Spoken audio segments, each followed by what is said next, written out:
Enter. All departments have reported in, Captain. What's the bad news, Commander? Not as bad as could be expected. The Aurora managed to avoid any damage from the explosion despite all the debris. Shields are back up to 100%, and White is down in engineering double-checking all systems. That's the good news, Commander Tobin. I asked for the bad. The last 5 crewmen from the Rosemont didn't make it, sir. Esposito said they'd already suffered extensive tissue damage from both the explosion and the decompression. There was nothing he could do. All hands lost. 1,144 officers, crewmen, and family dead, with no answer as to why in sight. We are going to solve this, sir. Damn right we're going to solve this. The part that bothers me is, how many more lives are going to be sacrificed in the meantime? Sensors have picked up a Romulan Firebird decloaking on intercept course, Captain. Arrival in 12 minutes. 12 minutes? They didn't wait to decloak until they were right on top of us? Perhaps they want to talk before blowing us out of the sky. How kind of them. Who am I to argue? Nor, open hailing frequencies. Commander Tobin and I will be right out. Red alert! Shields at 100%, Captain. Phasers are online and all torpedo tubes are locked and loaded. We come in peace, shoot to kill. Frequencies open, Captain. This is Captain Patrick Michael Connerly of the Federation Starship Aurora. We are currently investigating the loss of several ships in the area, and would be thankful for any assistance you may wish to render. We have been monitoring the situation, Captain. The Romulan Star Empire sends its condolences to the families of those tragically lost aboard your fellow vessels. But I wish to remind you, Aurora, that you are dangerously close to Romulan space. You will turn your ship around and return to Federation space immediately. You realize, Commander, that we are currently involved in rendering assistance to the Romulan Empire. And on behalf of my people, I thank you for your people's assistance. That does not, however, give you the right to enter our space without permission. Please leave now.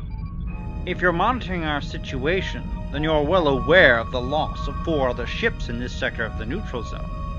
We are strictly on a research mission that will result in a safer space for both of our races. The ships that have been destroyed have been Federation ships. We are in no danger. You son of a... Can it, mister? Commander, you must understand that... No, Captain, you must understand.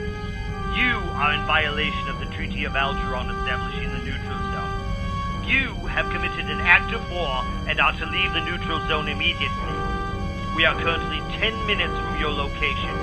If you and your ship are still there when we arrive, we will enforce the treaty by any means necessary. Captain, they have raised shields and armed their disruptor arrays. Commander, I'm sure that if we could communicate civilly, that we could... We have been civil, Captain. We gave you a warning.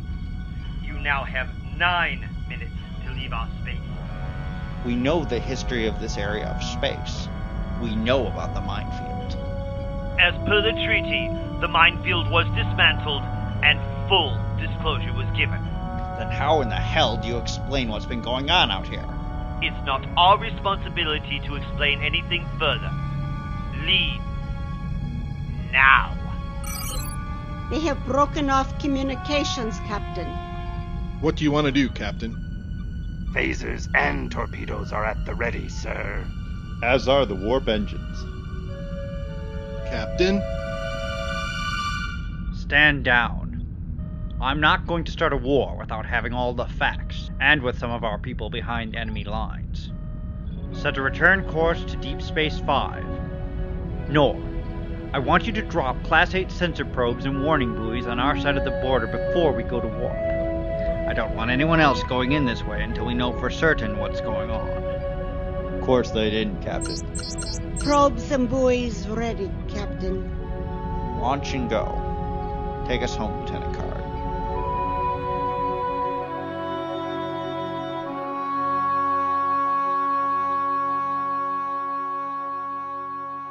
Admiral, what disturbs me is that the Romulan commander all but admitted that the minefield was active again. They're not normally so direct.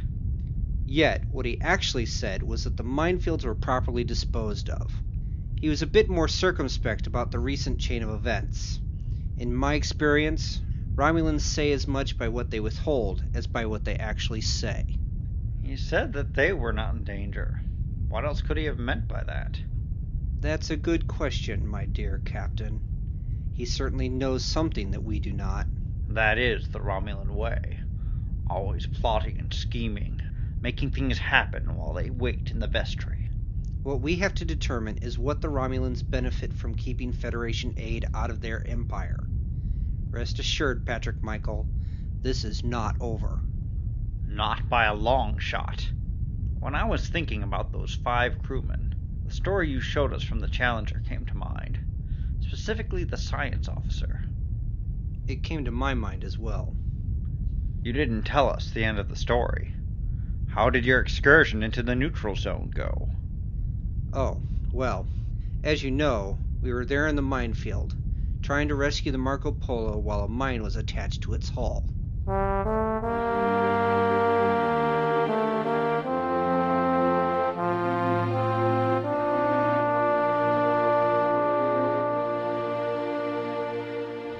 Major Goldman's team is reporting in, Captain. 12 of the 22 personnel have been recovered at this point. Dr. Rembrandt says that of the 12, no one's in critical condition, though a few have been irradiated and they're going to need to be isolated. What's Westlake and Fitzgerald's status? Their efforts to defuse the mine are going slowly, but they have an advantage the Enterprise didn't. So far, everything is going according to plan, if not fitting to their time frame. What is their estimated time to completion? Not sure. They're worrying more about not setting off the mine than what time it is. What's Eugene's condition? Elevated respiration and blood pressure, but within Starfleet medical tolerances. In other words, he's on the verge of hyperventilating, but the meds must be working because he hasn't completely lost his mind. Yet. He'll be fine. He has a distinguished mind. You would do well to remember that, Lieutenant Lau. I meant no offense, Captain. I just don't understand why anyone would ask to serve aboard a starship if they can't handle working in space. Starfleet would not put any officer in a position where they would endanger the personnel aboard a starship. For whatever reason he's out here, the brass must have believed he could handle it, and that's good enough for me. Well, if he had been a part of the China space program, it wouldn't have mattered how smart he was. He wouldn't have been allowed to serve. Well, I guess it's a good thing that Starfleet absorbed your program. Now, Lieutenant, are the grapplers ready for launch? Ready as soon as the mine is disabled. Commander, is there any sign of company? Not that I can tell, Captain, but keep in mind that even with the quantum beacons, the Enterprise never saw them coming. Well, keep an eye open anyway. Very funny. Goldman has found the rest of the crew, Captain. They turned one of their cargo bays into a storm shelter. All hands are accounted for. Fantastic. Tell them to haul tail back here. More good news, Captain. Mary and Eugene just bypassed the last failsafe. The mine is floating free. Can we grab it for examination? That wouldn't be wise, Captain. Grabbing it with a grappling hook may still set it off. And I, for one, don't like the idea of a live mine being in our cargo bay. Okay, I see your point. We should probably count our blessings. Tell them to detonate the mine once it's a safe distance from our ships and other mines. Grab the Marco Polo and plot a course, Lau. Course laid in. Shuttlepod 1 has picked up Mary and Eugene, and both 1 and 2 are on their way back. As soon as they're aboard, let's head for home.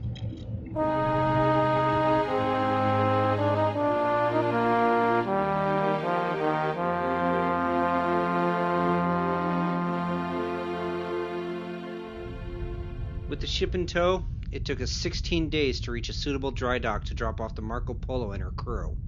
Dr. Rembrandt was able to treat all the wounded, and they even managed to begin repairs on their ship before we arrived. It sounds as though it was about as close to a happy ending as could be managed. It could have been a whole lot worse. Tell me about it. How long after that did the Earth-Romulan War begin? Just a couple of months. What about Lieutenant Commander Westlake? Did the experience help him with his fears? Not really. You might even say it got worse, which just made his determination to prove his worthiness on the crew even greater. Why did Starfleet Medical pass his psychological evaluation with such an obvious phobia? When it comes down to it, Westlake was tremendously gifted. If he put his mind to it, there was nothing he couldn't accomplish. Well, almost nothing. In this case, he wanted to join Starfleet. Did you ever learn what made him want to join Starfleet? Yeah, but that's a story for another time. I'm sorry for interrupting, Admiral, but you wanted to be notified when the new ops officer arrived. That's okay, we were just finishing up in here. Send him in when Captain Connerly leaves. Understood. You know, Admiral, for every story that you tell, I get the feeling there are 2 secrets you're not sharing. Yeah, maybe there's a little Romulan in my bloodline somewhere. Funny, sir. But seriously, as I said before, Captain, we'll find out who's responsible for this, and we'll get it taken care of. Remember, all good things come to those who wait. And listen. Thank you, sir, for everything. You're welcome, Patrick Michael. You wanted to see me, Admiral Avery? Yes. Come on in. How was your trip? Longer than expected, sir. We took a brief detour through the Talbot cluster. We came across a magnetic storm that the captain decided to observe. Fortunately, the chief science officer allowed me to assist, and we gathered some very interesting data. Wonderful. I'll look forward to reading your report. Permission to speak freely, sir? Granted. But already? What, was the transporter not to your liking? No, sir. Not a complaint. I'm just curious. A good trait for a Starfleet officer to have. Go ahead. The grapevine has it that you specifically requested me for this assignment. Oh, really? Seems the grapevine's in need of a little trimming. Did I hear wrong, sir? I didn't say that, Ensign. I just wasn't expecting my first assignment out of the Academy to be on a deep space station.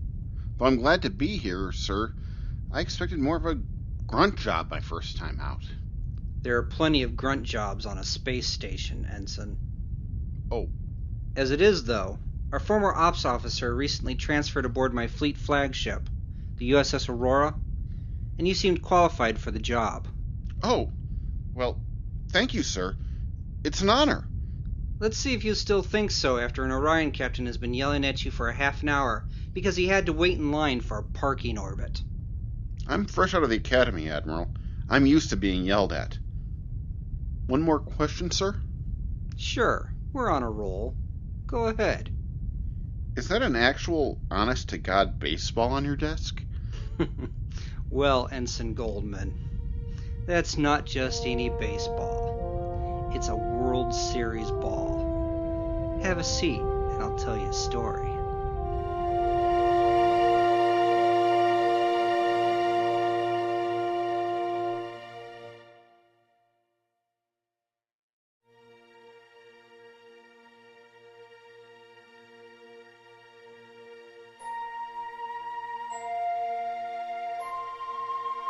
You've been listening to Star Trek Eras, Episode 1, The Big Bang, starring, in order of appearance, Ken Halloran as Major Jacob Goldman and Ensign Eli Goldman, Doug Zeitlin as Lieutenant Commander Eugene Westlake, Jerry Halloran as Dr. Max Rembrandt, Tony Hopeful as Lieutenant Mary Fitzgerald, Jim Caswell as Avery, Greg Cheatham as Commander Cal Isaacs, Matt Halloran as Captain Patrick Michael Connerly and Lieutenant Jax Card, Rick Steele as Lieutenant Commander Jahos Timonir, Andy Fox as Commander Frank White, Emmy Hopeful as Commander Jared Tobin, and Joan Halloran as Lieutenant Junior Grade Violetta Knorr. This presentation also featured Oscar Hopeful as Captain Matthew Crichton, Jonathan Michaels as Lieutenant Chang Lao, Steve Kane as the Warbird Commander, and Graham E. Hopeful as the Ops Officer. Eras is a production of Timewell Electronic Recording Productions, with Star Trek being the property of Paramount Studios, copyright 2006. The Big Bang was written by Jim Caswell and Doug Zeitlin, edited by Ken Halloran, mixed by Jim Caswell and Matt Halloran, and recorded at Masterson House Studios in Clare, Illinois. Music was composed and produced by Matt Halloran. This has been a Twerps online presentation.